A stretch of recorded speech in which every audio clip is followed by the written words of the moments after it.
அந்த பேரணியில் பங்கேற்றவர்கள் 80 விழுக்காடு இளைஞர்கள்.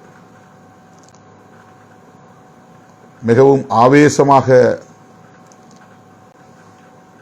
மொத்த பயணமும் அந்த பேரணியின் தொடக்கத்திலிருந்து முடிகிற வரையில் மொத்த பயணமும் மிக ஆவேசமாக அமைந்திருந்ததை காண முடிந்தது.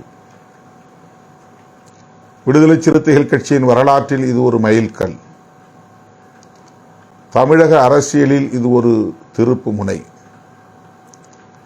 இந்திய அரசியலில் இது மிக பெரும் தாக்கத்தை ஏற்படுத்தக்கூடிய,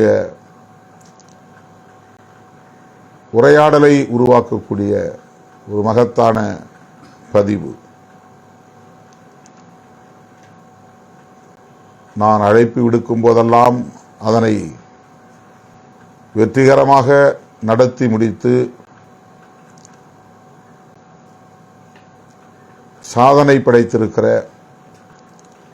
என் உயிரின் உயிரான விடுதலை சிறுத்தைகள் அனைவருக்கும் நான் இந்த நேரத்தில் என்னுடைய நெஞ்சார்ந்த நன்றியை உரித்தாக்குகிறேன்.